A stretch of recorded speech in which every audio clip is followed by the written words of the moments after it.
Welcome back to Missouri Mayhem, Mystery and Murder, where two sisters in their closet in Kansas City dive deep into the crimes, mysteries, and shadows that haunt our very own Show Me State. I'm Megan. And I'm Mindy. Hey, Missouri Mayhem fam, we're back. We are back. We are back with another case, and this case is the Precious Doe case, or sadly, the murder of Erica Green. And I think we're just going to jump right into the case today. Okay, let's do it. How does that sound? Yes, that sounds perfect. Okay, so today's case takes us back to Kansas City to 2001. And if you remember Gregory May, Yes. that case also took place in 2001, although it wasn't resolved until later, and this one doesn't get resolved until later. They both end up using some similar forensic technology. Okay. So we'll see that throughout and how that compares to the Gregory May case. But we are in Kansas City for this case on the east side in a neighborhood that is fairly quiet. It's a spring morning in 2001, and police make a very sad discovery that doesn't only shake Kansas City and the community around Kansas City, that it also shook the nation. Mm-hmm. And again, Precious Doe Yes. is something that a lot of us, probably our age too, can remember from that time. Yes, I remember that immediately. Yes. So before we get into our show about Precious Doe, just a few shout outs. First of all, we just want to thank our family and friends, everybody who have been so supportive of this new venture of ours. We really appreciate it. Thank you so much. It's just the response has been more than we could have ever expected, and just appreciate your feedback and input. So thank you. Thank you so much, everyone. We also have added a few sponsors, which we are excited about, and they're small businesses, which is fun to be able to support some small businesses. If you didn't see the advertisements on our social media, we are being sponsored by Katie Waltman Jewelry. Beautiful items and at a good price. Okay, that's good. Yeah, very cool. Pins and Aces Golf Apparel. Does Terry get some of the stuff from them? So I just ordered some things from them last week, and we're supposed to get them soon. So I'm excited. Okay, so we'll report on that later. Yes, we'll report on that. And then Old Glory, which is a cool retro movie music apparel store. So all the bands, Guns N' Roses, Rolling Stones, all the old movies. Yeah.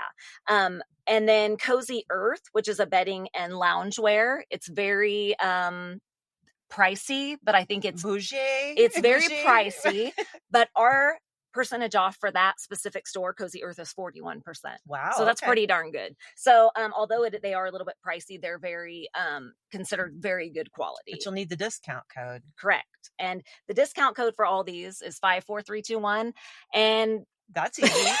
The reason I didn't realize when I was signing up to work with these sponsors that was going to be our permanent code. Oh, okay. And they said put in a code, and I didn't realize this is like you're writing it in blood. Yes, like this has to be the code forever. So okay, well, at least you guys should use that code then. Yes. Another company that we're working with just recently is called Terrain, Torrain, and actually it's a globally conscious brand of purses, handbags, backpacks, and it's based from the Philippines. And this person went over there and saw a lot of produce bags of brilliant colors. Really? Things that fruit and vegetables came in just laying on the street, trash. They came in these vibrant patterns and colors. And she's like, we should be doing something with these. And they were made of plastic. Okay. And so she has created the coolest bags. Okay. So it's called Terrain again. And I ordered one, haven't got it yet. So I'll also report on that. Okay, great. So anyways, enough shout outs and promos, but yes, we're very appreciative. Thank you. Yes, and excited that we can offer you that discount there using that code. So enough of that. All right, are we ready for today's case? Let's do it. All right, let me take a big drink here. Okay. In our new mugs. Me too. We just got new mugs, crime-solving mugs. We got matching. Cheers. Cheers. Nice. Ding. Okay, so our crime-solving mugs, and we're ready to go. Yes. Okay, so Precious Doe, Erica Green. Now, before we dive in completely, I want you to think about this question. Okay. And everyone out there listening, how do you think it's possible that a 3-year-old child can completely disappear from society? No schools asking where this child might be, no daycare asking, no doctor, no dentist, no aunt, no uncle. No one notices. How can that happen? Really, really, really bad parenting. Yeah, right. It's like, what? I mean, that's all I can think of. right. I mean, That's just like, it's not even possible. Yeah, how does a 3-year-old vanish and nobody notice? No, And that's so crazy. that's what a lot of this is about. For those of you who know this case, you already know how it ends and how it goes. But we want to bring attention to this case, number one, to keep it in the spotlight, but number two, to really remind you that, especially when it comes to children, if you see something, report it. And so that's the thing here. No one's reporting anything. I mean, it's like 3 years old. 3 years old. And so, yeah, I get it. She or he would not grandparents, quite be school age, but still not a pediatrician, a dentist, nothing, anything. So, yeah, it's hard to believe. So let's get into the heart of the story here. It's April 28th, 2001. It's a spring day, and Hibbs Park is described as a modest green space wedged between 59th Street and Kensington Avenue. And for those of you who aren't familiar with streets, if you know where Starlight and the Kansas City Zoo are, over there, it's literally north of those. And you've probably driven by it and didn't even realize it. Honestly, that area is I've always thought was kind of bad. Well, yes, I think there's some areas in there that might be better. But I think also, and you'll see kind of what they've done with Hibbs Park when I'm done, which is very exciting and great for the community. So, but yeah, that is where we are taking place, is Starlight, Kansas City Zoo area. So this is a very familiar spot. Hibbs Park is for the community to gather. It's usual Sundays, people out there barbecuing, listening to games on the radio. Yeah, kids bike there, ride their bikes and play there. Family day type of place. Yeah, I mean, it was a busy spot. But on this Saturday in April of 2001, volunteers and some police officers were actually combing the area looking for an elderly missing man. So they weren't even looking for her. They were looking for someone else completely. No, kind of like a silver fox alert. Yes. Kind of, we have our Amber Alert and we have an older person. So, it's like, okay. And you know what? They found him eventually. Oh, good. So that elderly person was found, but instead, not on that day or at this moment. Instead of finding who they were actually looking for, beneath some tangled brush near a trail there at Hibbs Park, they found, just a horrific sight. They found, and this is hard to hear. So hard to hear. They saw a headless body of a young African-American girl, and she was only clothed with a t-shirt and a diaper. That would be the most horrible thing to see. Something like that, to come upon something like that. Horrible. Wow. And 3 days later, and at first I'm like, wow, it took 3 days. But 3 days later, on May 1st of 2001, they found the severed head. And it was wrapped in a green trash bag about 150 to 200 yards away. So it was right there. Yeah. And so I'm like, 3 days, but you figure a football field is 100 yards. Yes. So 200 yards is a distance. Yeah. And maybe that says to me they were just trying to be really thorough, know, and so it took them a few days. Plus, it was tucked under some leaves. Like, they could tell someone had very quickly tried to hide it. Okay. Yeah. So again, lots of mayhem in this story, terrible things. So, we will give you a warning about that. Okay. So they find this young girl, they find her body, and they find her head. And the basic autopsy they did at first showed that there was definitely blunt force trauma to her head. And they had actually found a very heavy glass ashtray near her body too. And they said definitely something like that could have caused the trauma to her head. They didn't know 100% if like it was a really that. I'm picturing a really heavy, one of those old school heavy glass ashtrays. Yes, solid. You could use that. Yes. Usually a tint of like a mustard yellow or an orange. Yeah. From back then. But yes, those really heavy ashtrays. They also said she had extensive bruising on her torso, suggesting, this just makes me so sad, that she'd been kicked repeatedly. And police believe that the decapitation was not just a accident, like part of the killing. They really believe that was intentional to conceal her identity. Okay. And again, trying to hide them in different. So blunt force trauma to the head, and then bruised ribs that looked like that she had been kicked over and over. Okay. And that then is the other. So wow, deep breath. Yeah, I mean, so I'm sure the police officers and the volunteers that were working this day were like, I mean, who could do this?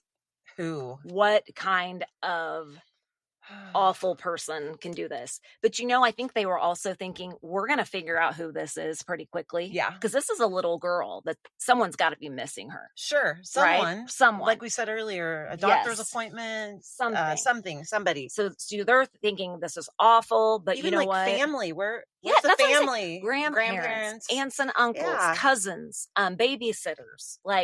So they're like, okay, we're going to figure out who this is fairly quickly. As we know, that did not happen. They realized within a few days, they could not find any missing child reports that matched her or even came close. And they're like, a child has been murdered and nobody is claiming her. Like, who doesn't know their child is gone? Oh my, a minute, much less days. Ugh, awful. And so the local news stations, they started using the term precious doe. And actually, from what I've read, it was coined by some police chaplains and reporters. And instead of just saying the child, they wanted to humanize this child who didn't. Sure. We don't know this child's name. We'll call her Precious Doe, and yes, that will, yes. And that name stuck. And I really remember this because Spencer would have been 2. Yes, exactly. 2 years old. And so just how sweet to that age, and just like, I can't imagine him missing for a moment. No, much less. I'm his aunt, and I would be freaking out for 30 seconds. So where this happened at Hibbs Park, or where her body was found, candles, teddy bears, lots of handwritten notes, of course, became piled up there in Hibbs Park. And one read, and I thought this kind of sums up to the name Precious Doe, but one person had written, "Even if no one knew you, we love you." Yeah. So whoever this is, you're not alone. We're with you. Yes. As Kansas City as a whole. Yeah. Yes. So the forensic team, they're like, no one, again, no matches, no one's claiming this child. And honestly, for 2001, they end up turning to some pretty cool cutting edge tools to help them here. Like I said, going to be similar to the Gregory May case. Of course, they started with fingerprints and tried to get fingerprints. Nothing matched. Nothing came back from a database. So that didn't do anything. They looked for dental records. They couldn't find any dental records. Well, I bet she'd never been to the dentist. See, exactly. Ever. That's how. That is bad parenting in and of itself. I'm sorry, but it is. You take your child to the dentist. Yes. You do. And that's how a child gets off the radar. Is when they don't. They're not enrolled in school. They're not going to doctor's appointments. Yes. So, no fingerprints, no dental records, nothing like that to compare. So they tried the kind of old school methods first, and they're like, nothing. So they're like, we're going to have to turn to some additional science here. They sent Precious Doe's skull to LSU's FACES lab. So that's Louisiana State University, and they have what's called a FACES lab. And this is where forensic anthropologist Mary Mannheim comes into the story. And just like we had Frank Bender in the Gregory May case, remember him, the forensic sculptor? Yes, he did Greg's bust. Yes. Yeah, and then Ellen found it. And yes, so this is very similar, different people, but same method. And this time it's Mary Mannheim, and she investigated that skull for a while. And what she was able to do, which was very significant, was based on the bone development and teeth eruption patterns, she was able to determine teeth eruption pattern, meaning the pattern that your teeth come in. Yes. She realized this little girl is probably 3 or 4 years old, not 3 to 6, which is a big difference. She really would have had teeth and maybe a couple missing. Yes. And so I think she was able to see, wow, she's still getting some of her teeth, or they're very new, or she could tell by the gums they'd just broken through, not that long before or whatnot. So that was a huge thing. Plus, it also told them, okay, 3 to 4 years old, she's not school aged. Right. So that's why she's not, you know what I'm saying? Like, that's why there's not a school. We can't find her in the schools. Yes. So that's kind of the science part. Mary Mannheim was able to really kind of help with the age progression. You have to be a special person to do a job like that. I mean, to really focus on something and just that for that long of a period. That's and something so awful. Pretty remarkable to be able to do that. And the ability to do that. So she has the ability to look at the teeth patterns, the bone development, and come up with that age. So then she passes the skull onto the next person, who is known as a forensic artist, which was like Frank Bender. Yep. And her name is like the letter N, Eileen Burroughs. And when Eileen received the skull, she spent over 40 hours doing two things. One, she created what she called tissue depth markers. Okay. And what she was able to do with all her knowledge is she was able to look at Precious Doe's skull and say, okay, if this child's 3 to 4 years old and this is her skull structure, this is about how deep the tissue and the skin would have been on her cheekbone. This is about how deep her skin would have been on her forehead, yes, on the end of her nose. So she was able to sculpt these little pegs, and then that's how far she knew to go down. Like she knew that was the skin depth. For that age? Yes. Okay. And I'm like, that's very, very interesting. Very interesting. So she spent 40 hours. Wow. She got the tissue depth markers and she started layering clay over those to reconstruct Precious Doe's face. And I found a video that shows her doing this, which is super cool. Like her in action in Eileen Burroughs. And I will put that in the Erica Green collection on our Patreon. Right. Patreon, if you want to see that. When the bust was revealed or unveiled on TV, I mean, it rejuvenated the case. They were so excited. This is still 2001. I mean, it's been several months, but they're like, oh my gosh, they received thousands of tips. Okay. But guess what? What? None of those panned out. Not even one. Not a single one. Not a single one.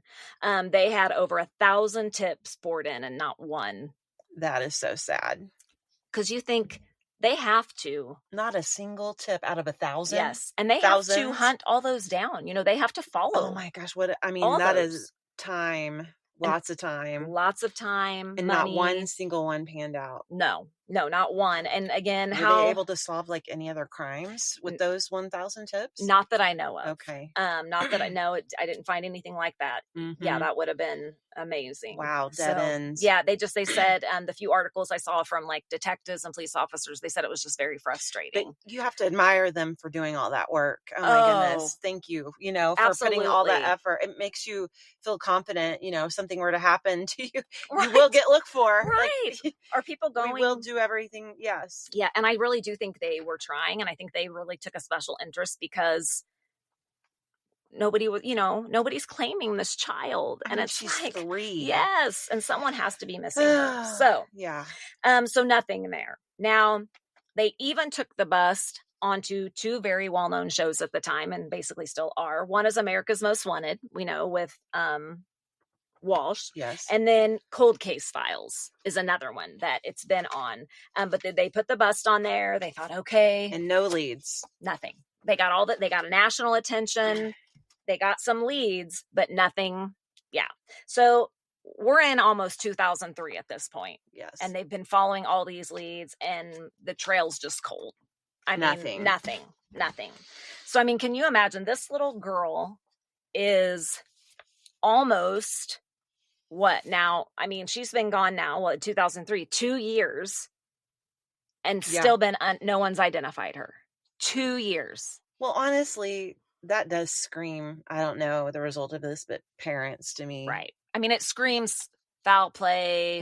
It screams like, shady. We know that baby, but we're not going to say anything because someone has to know this child. Somebody has to. I mean, come on. Yes. So where are her other family members?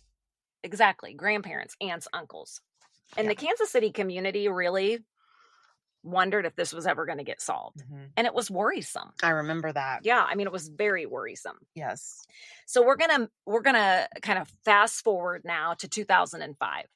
So this case is cold. We have the bust, got a little bit of momentum, but from 2003 to 2005, it's pretty cold. And again, worrisome. That's just crazy to me how quickly things can go cold. Yes. Yes.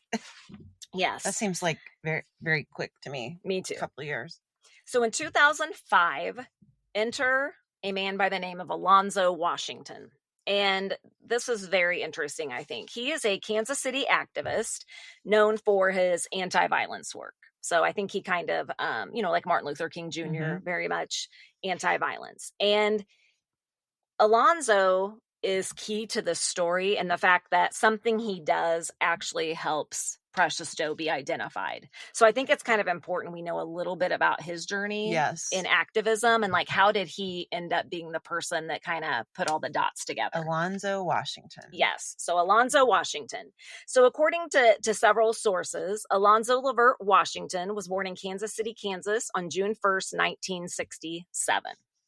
And he was raised in an inner city, in the inner city in Kansas City. And his mom was divorced and her name was Millie C. I thought that was cute. Oh, that is cute. Millie C. And she was a preschool teacher. And as a child, Alonzo loved comic books. Like that was something that he kind of got addicted to early on and just loved it. He was a 70s kid. Yes. We had comic books back then and they were cartoons fun. And yeah, but as he started to get a little bit older, he realized that he really couldn't relate to any of the characters in the comic books. He said that any African American or Black characters that appeared in his favorite books were either considered criminals, athletes, or were being bossed around by white characters. Oh, so I'm like, he kind of was like, there's nobody I can identify with. Sure. Like, this is how they're portraying people that look like me, like, so he definitely, at a young age was insightful about that. I think that's interesting. That is interesting. I don't know at as young he ages. He knew that young that he was being left out of the primary roles. Yes, and being misrepresented. Yeah. So in an attempt to create a Black superhero, when he was in 5th grade, he painted his white action figures Black. Oh my goodness. And gave them afros out of clay. Good. Don't you love that? Awesome. I know. Yes. He's like, you know what? I'll make my own. That is very, very smart. I know. And so in 5th grade, he created his own characters and his mom. I could have turned a Barbie into me. I know. I'm like, well, and just again, blonde hair and blue eyes. Yeah, he had a very, you figure a 5th grader's only like 10, 11. Yeah. So he's really pretty insightful. Very much so. Yeah, his mom encouraged him. She encouraged him and he wrote comics based on, which I thought, is this not the ultimate compliment as a parent? But he wrote comics with this character based on the lessons and values that she taught him. Oh, wow. The lessons and values. His mom taught him. I'm like, wow, that's like the ultimate compliment. If you're a parent, yes. Absolutely. Yeah. Absolutely. I just said the word. I know. Absolutely. I know. Sorry. I can't quit saying that word. So anyways, he was very insightful at a young age. And after graduating from Kansas City's Washington High School, and yes, his last name's Washington too. Yes, but that has nothing, they have nothing to do with each other. No. Just high school was not named after him. No, he just happened to go there. But he was inspired after graduating from high school to become what he called an agent for change. And not just change, but like positive change. We know that there can be negative change agents too. But when he was 18, he watched an interview with some gang members on TV, on the news. And in an interview that was on CNN online, he said that he was dumbfounded at the way African Americans were being portrayed on TV. And he said they were interviewing these gang members and they had done some really bad things. And he's like, this is how African Americans are being represented on TV. This is how they're being treated as a whole. Yes. And this is how people think everyone who's an African American behaves. You know what I'm saying? Like it's of course stereotyping and all those things. And so, you know what? Eventually he went on to do all these things to try and help solve that problem. I didn't see what the show was, but First of all, I'm going to paint my action figures black. That's so cute. I know. He's like, I'm going to make my own action figures. And he ended up hosting his own public TV show. I don't know what it was. What channel it was on? No. And he founded what was called the Black National Congress, which was a group of young Black men that went around Kansas City or different communities, and they would speak to kids at school. They would paint over like bad graffiti or inappropriate graffiti. Doing positive things. Yes. And this was too when he started promoting his first comic, which was called original man. Oh, that's very fitting. I know. And he promoted this to churches and bookstores and all kinds of different places. So that was pretty cool. And he was really surprised at how much people were interested in it. You know, he's like, I know I'm interested in it and think it's important, but he ended up, I mean, getting all these advanced orders. So a lot of people were interested. Yes. And he said, you know, with this comic, I knew or hoped that I was going to break some stereotypes and address some social issues. And he said, I wanted to educate and enlighten African-American youth. So I thought that was good guy. Yes. So he, at a young age, took to activism. And wow, I mean, he just had an insight. Yes. And was like no other. Yes. So back to our case. Okay. So we've learned some about Alonzo. Like I said, I felt like it was kind of neat to see where he came from and why he would want to take the role he kind of takes in this case. Yeah. So Alonzo refused to let Precious Doe fade, and he was actually getting frustrated. He felt like it had started out strong, it had gained a lot of attention, but these last few years, it's gone really cold. And so based on everything we just learned about him, what do you think he probably did? Oh my goodness. For the Precious Doe case? Yes. He did something. He didn't just sit back. No, he did not. What did he do? Yeah, so exactly. He said, you know what? He's not the sit back kind of guy. No. He said, somebody's got to take a stand here and get justice for this little girl and get this case back in the news. And so this is a direct quote from Alonzo when he did an interview with NPR in 2005. He said, well, you know, before the Precious Doe case first broke in Kansas City, it was not the focal point for the community like he felt it should be. Yeah. He said, for the most part, you know, it was in the back of the news. So one day I decided to come in front of the crime scene and say, let's change this. I challenged the community to get involved. I said, and I love what he said here. He said, if we're a city that will allow a child to be brutally murdered like this, and we stand by and act like it's business as usual, it says something negative about us. Wow, that is a statement. That is a good statement. I think that is. I agree with all of that. Yes, like if we're going to just sit back and forget about this, right? Yes. So, what happened from that point? People started having vigils again. Vigils, excuse me. Again, people started. This is 4 years later. Correct. People started every year making sure, not just yearly, but regularly, it was back on the news and things like that. And it really just started to become a focal point then for the community again and snowballed, and everybody's like, we have got to figure this out. Yeah. You know, this cannot get away from us again. No, this is getting out of hand. He printed thousands of flyers. Somebody killed her. Yes, we have a murderer. We found murderers. A torso and a head. We have a child killer out there. He even printed thousands of his own flyers using his own money. And he would run press conferences, and then he even he'd go talk to schools, and he would wear a superhero costume. Yes. And he's all about making sure kids feel welcome and comfortable. And even if he's not there talking specifically about Precious Doe at these things, he mentions her every time. Faithfully, and he's like, always brings her up. So in 2005, again, 4 years, no answers. Alonzo's like, you know what? I'm going to take a big old ad out in the Kansas City Star, like a page-long ad. And let me guess, he paid for it? Oh, yeah.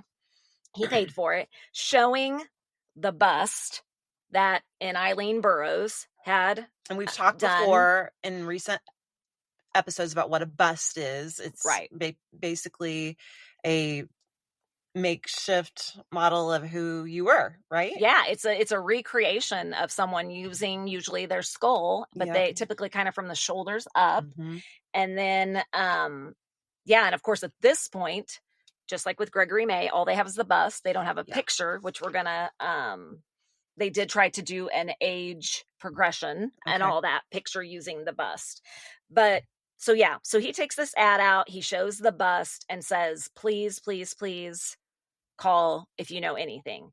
And I didn't see, but I need to look. I don't know if he offered any reward money. Okay. I don't know about that, but he did a plea. And not only did he say, you know, please get us information, and he doesn't put the police phone number on there.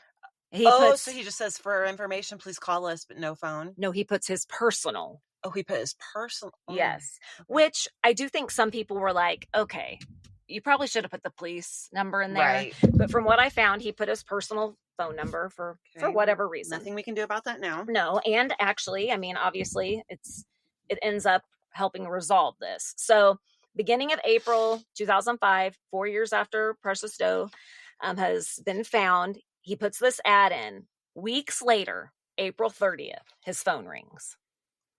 Weeks later, after he put this ad in. Yes. Weeks later, he gets a call from a man from Oklahoma who's whispering. So tell me that's not going to throw you off. Oh my goodness. To start whispering. To start anyways. So the man says, I know that girl. She's Erica Green. Her mother and stepfather killed her. Oh my gosh. And Washington later remembers like his hand and arm shaking. And he was whispering this. Yes. He was whispering, I know that girl. Yes. I know that girl. So he was not home alone when he made that call. No. We can infer that someone's around he doesn't want to know. Yes. He's sharing this information, which makes you feel like it's even more legit, probably. So did he just hung up or? Well, so he took the information and, of course, again, he could not believe it. After 4 years, we have a name. We don't know for sure that's it, but he was very excited. And of course, but he was able to hear the name. Yes. And ends up getting information that's going to lead the police in the right direction. Wow. So that was a good phone call in the end. Yes. And that newspaper ad, it sounds like, is what spurred that along. Okay. So I have this next section titled The Cousin, Confession, and Arrest. Okay. And it gets pretty rough in this section. Okay. I'm not going to lie here in a little bit once we start to kind of hear what happened exactly. But so from that phone call, the police are able to trace the mom and the stepfather mentioned in the phone call. And he was able to trace these two people to Muskogee,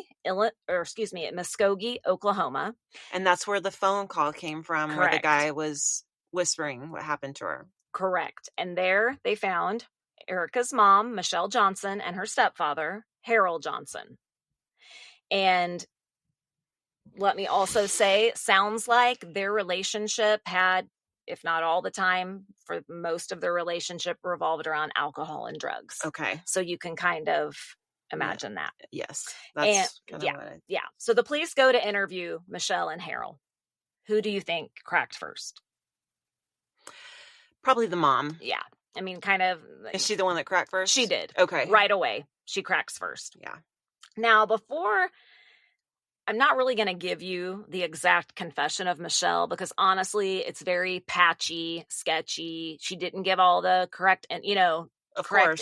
She doesn't really give her part. So I want to tell you kind of what led up to this whole situation. And this is taken from the Oklahoma newspaper. The Oklahoman is what it's called. And they did an interview with a woman by the name of LaWanda Driscoll.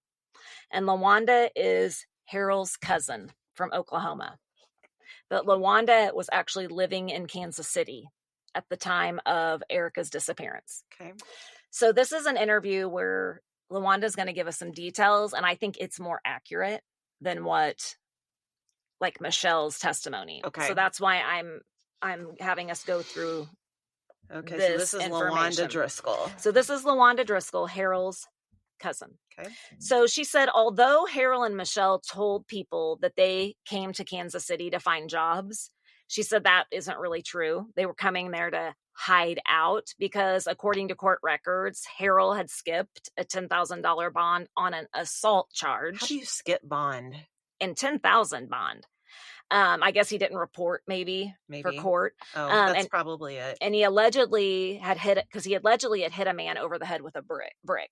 And that's okay. And they think that maybe Erica or Precious Doe was hit over the head with something like that. Right. They definitely knew she had blunt force trauma. So that's a really good point. So sounds like this is do that. That's his method. Yeah. You know what? I had never thought of that. Really? Yeah, I hadn't thought of that. You're right. Totally right. Just like, Jersey in the window. He was also wanted on a shooting charge. So, this guy's bad news. Not a good guy. No. And already has some problems. And you're talking about Harold, yes. I guess, or Harrell. Sorry. No, I don't know how you say it. Farrell. Yeah. I don't know. But it's, So Harold had a lot of things going on. So they came to Kansas City. LaWanda says it was to hide out, not to find jobs. Well, they came to Kansas City because they killed a child. Well, not yet. So at first, when they come to Kansas City, it's just an infant daughter and them, no Erica. So when they first come to Kansas City, it's just Harold, Michelle, and a baby daughter who's not Erica, and then they're staying at LaWanda's. Okay, LaWanda Driscoll's cousin. Okay. So Michelle had decided, though, they hadn't been there a few days, that she wanted all her other kids to join them in Kansas City. I think she had the baby, Erica, and I think 2 or 3 other kids. Okay. But she had decided she wanted them all with her, according to Driscoll. So one day, Driscoll said in early April 2001. So the time we're looking at. Yes. Michelle and LaWanda Driscoll boarded a bus to Muskogee to retrieve Erica from the woman who had raised her from birth.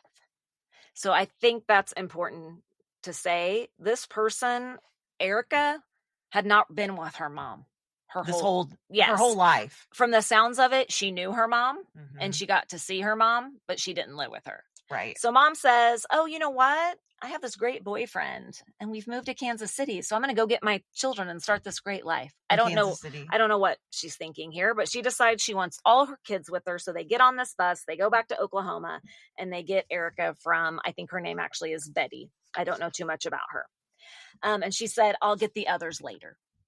So she got Erica and left again. Yeah, without the others. Okay. Now, according to Driscoll, Erica seemed excited at first. When they went there and they were packing and getting all her things, she was excited to see and be with her biological mom. Oh my gosh. It just breaks my heart. Oh my gosh. But she said the minute they got back on the bus and started heading back to Kansas City, she starts crying. Erica starts crying. Erica. I think she realizes, like, I'm actually leaving Betty, the home I've known. I don't know these people. No. I mean, can you imagine? No. It awful. So she was already in distress. Yes. And, according to Driscoll, Erica led pretty much a bad life her whole life. I mean, this poor girl had a really, really tough life. Precious Stowe did. For 3 years. And right now we are getting ready to cross into some big mayhem, some big, hard to hear things. So just know that for the next couple minutes, we're going to be talking about some really, really heavy things. Okay. So according again to LaWanda Driscoll, Erica was so homesick. She just wanted to go back and stay with Betty. So supposedly she'd been crying for about 2 weeks, wouldn't quit. And Harold, it just pushed him over the edge, according to Driscoll. She said he would beat her. Okay, this Driscoll bitch, what the hell? I know. And what's going to piss you off even more is she's never held accountable. So that pisses me off even more. So just, it gets worse. He would beat her to the point she would be sick. Oh my God. She would hear him back there, could hear her screaming. And this whole time, she doesn't even intervene. So this Driscoll lady literally hears all this stuff and never once calls the police or anything? Listen to what she told the reporter. She said, I didn't intervene because it wasn't my business. Okay, that's messed up. Because if you're there and that's going on, it is your business. And that's your place that they're staying? That is your business. She's keeping bad company, first of all. She said, I did tell Michelle to tell Harold to ease up on Ease up. That's on your Erica, advice? but Michelle never really responded. I mean, that is horrific. Your job as a human being. It is. As a human being. We have to protect our small children. Yes. I mean, she could not speak for herself. No. Okay, so this freaking Driscoll lady. So according to Driscoll, Harold came storming out of the back bedroom. Why is Driscoll still hanging out with these people? Agreed. Okay, I don't know. Anyway, Agreed. I'll get out. No, I know. It's so frustrating. So this is that April of 2001. They'd been in Kansas City a couple weeks. She is not adjusting well because you just ripped her out of the only home she ever knew. So she says, Harold storms out of the back bedroom and screams at Michelle, you better go take care of your daughter or I'm going to do something bad. Well, that's a threat. Wow. Yeah, that's a big threat. That's a threat. So, and if you're her mother, you would say, oh, okay, well, we're out.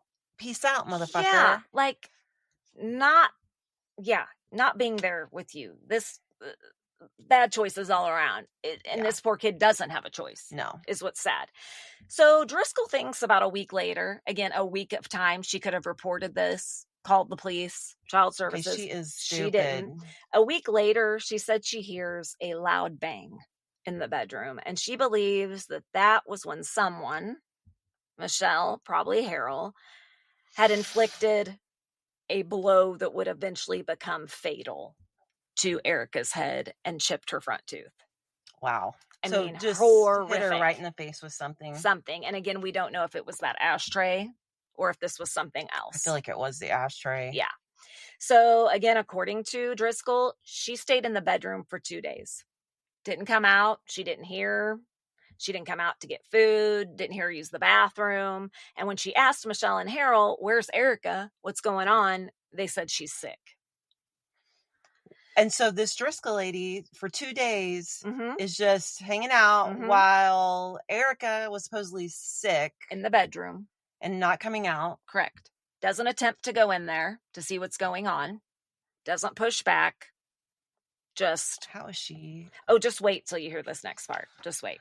Okay. So Michelle announces all of a sudden after a couple weeks that she is going to call Betty, who supposedly is the one that raised Erica, and going to tell her she needs to come get her, that we just can't do this crying and stuff.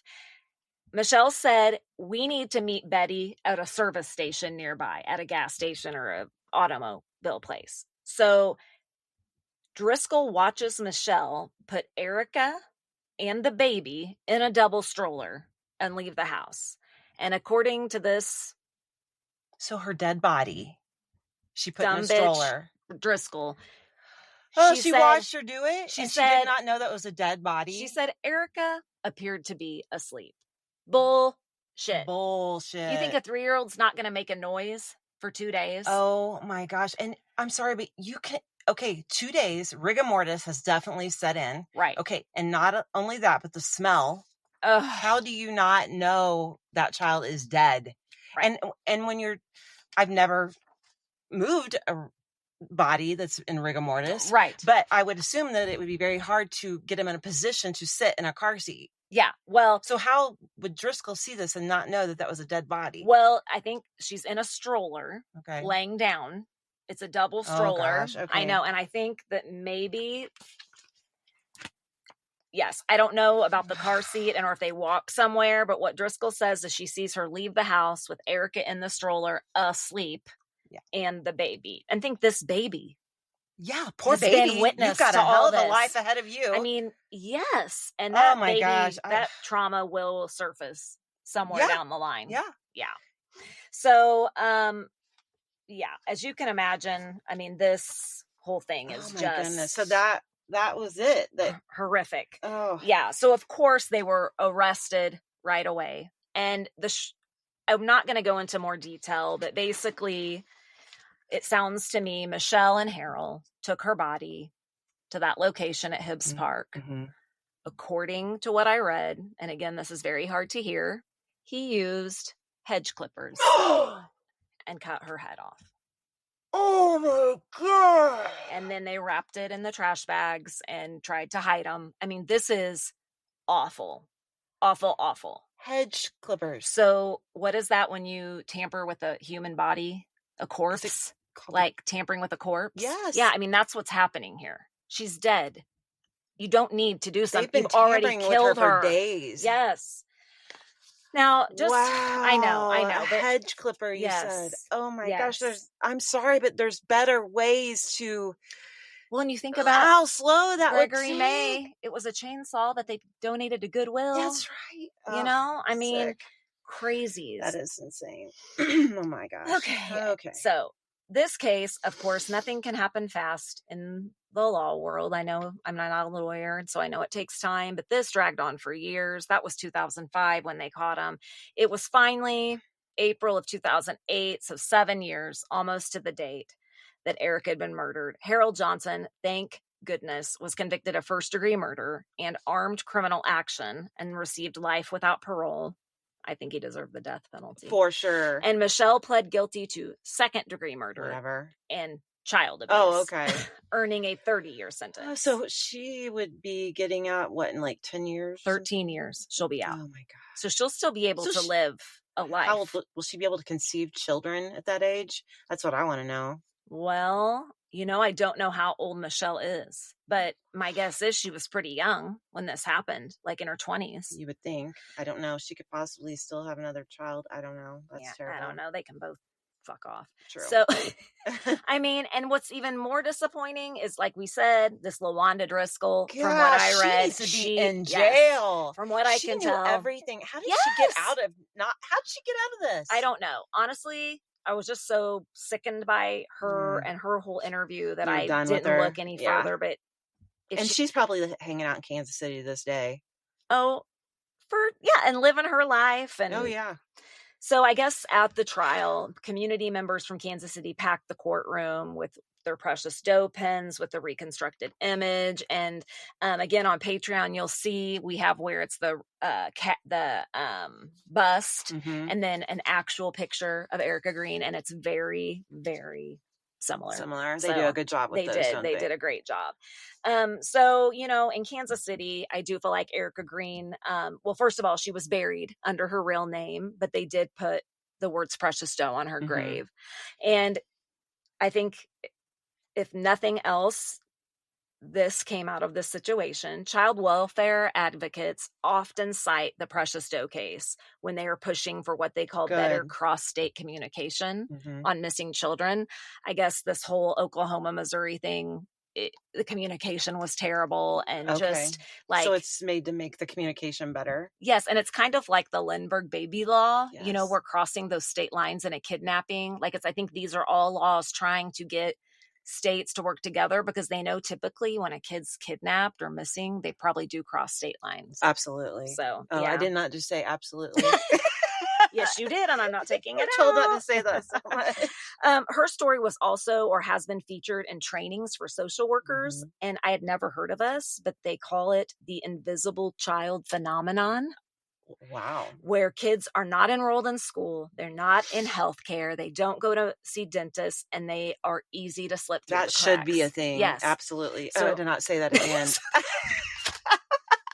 I'm going to pinch you. I'm going to quit saying absolutely. I do it too. So I think that's very, very cool. I mean, so something really good came out of this. Yes. I mean, yes. Now, would you say, one thing I thought of too, would you say people are more likely to report today or were back in 2001 if they think something is fishy, just regardless? I think today. Why do you think that is? Because of all the interest in true crime in general. I think people watch a lot of things and, listen to podcasts like ours. And yes, I think there's more of an interest in all of it. So that's my guess. No, I agree too. I think that today we're probably more likely. I think maybe one of the good things about social media and things is we are aware of, sadly, things bad can happen out there. And that I think we're, as humans, more aware of that today because of the things we've heard about and know are true that people could do. And I don't know, there's that show called, is it called What Would You Do? Where they have people do things like yell at a girlfriend or act and see if what people would you do in the situation? Would you protect the girl? Yes. Or would you intervene or stand back? Oh, and my gosh. Yeah. I'm like, that really says a lot about a person. It does. And again, how they handle situations. Yes. And I think I get it. We all know people are entitled to their own business and they're entitled to their own privacy and their own life and their way of parenting. But we're all, as adults especially, should be able to sense when something crosses the line and is not okay. Yeah. And so, especially this Driscoll woman, my gosh, she failed in so many ways. She failed Erica in so many ways. And that, I think, that poor child had a chance to get out, and that was through that Driscoll lady. Yes. And she fucking failed her. And not only her, but I think there were many people who had heard what had happened to Erica because they left and went back to Oklahoma after they killed her. Well, yeah. And so I think they had gone back without her. And I think people were, but nobody reported it. Nope. And so, like you said, like if you see something, report, especially when it comes to children. And here's the thing, I think as they cannot report themselves. No, and as educators, we're taught that. Yes. You know, you're a mandated reporter. Mandated. And I feel like everyone should be, if you see something and you don't report it, you should be held responsible. And if you clearly see something that is not right and you intentionally do not report it. Yes, we're all really legal mandated reporters. You know, if you're at Dollar General and you see someone abusing a child, that's your mandated to report it. Yes. And so again, use your common sense, use your intuition, that gut instinct of something doesn't feel right here. And so I think it definitely sheds light on that. Instincts are usually right. Yes. They have found a really great way to honor Precious Doe, Erica Green, and all of the other missing children from Kansas City, because sadly there are more than just Erica, which is very sad. Yes. But in Hibbs Park in 2009, they basically put an addition onto the park in Precious Doe, Erica Green's honor. And there are 2 memorial benches dedicated just to Erica in Hibbs Park. And they also have what's called the Children's Memorial Plaza out there that was just like, what do I want to say? Officially opened in May of 2025. Oh, so just recently. Yes. So they are keeping this her memory, this topic. We can't let our kids down. And so online, it showed a really cool video of the park and what they've done. And I just think that's I can see how this would be something that social workers would need to understand this case. Yes. Why that would be a big deal. Yes. To use like in trainings and things. So if you don't see the child, you need to investigate. Right. I mean, if things are suspicious, yes. So, I mean, her little short 3, almost 4-year-old life really did inspire a lot of people. And I think she's just taught this awful lesson of, you know, we got to look out for vulnerable children and speak up when something's wrong. Yeah. So it's heartbreaking, but it is a testament to persistence, and it is a testament to activists and people, what you consider everyday person, not a police officer or detective, but Alonzo Washington putting that plea in there helped solve this case. And anybody can say something. So, okay. Do you want to say a little prayer? I love that. Yes. Say a little prayer for Precious Doe, Erica Green. So here we go. Dear Lord, just thank you for bringing Mindy and I here today to discuss Erica Green and keep her name in the spotlight, and just remind everyone about her situation and her case, and that her life was wonderful and worth something to a lot of people. And just please continue to look down on anyone who truly did love her and her family, and just watch out for the children in our world, just everywhere, and give people the strength and the know-how to notice when something's wrong and speak out. So in our name, we pray. Jesus' name we pray. Amen. Amen. Okay, guys. So that's all for the podcast today. Follow and subscribe on Patreon, YouTube, Facebook, and Instagram. We've posted photos of the clay reconstruction and the Hibbs Park Memorial for you. That's right. Again, thank you guys so much for joining us today. Until next time, stay safe, stay curious, stay kind, and remember, even in the darkest corners of our state, justice can be found. Missouri, you bring the mystery. And we'll bring the mayhem. Peace out.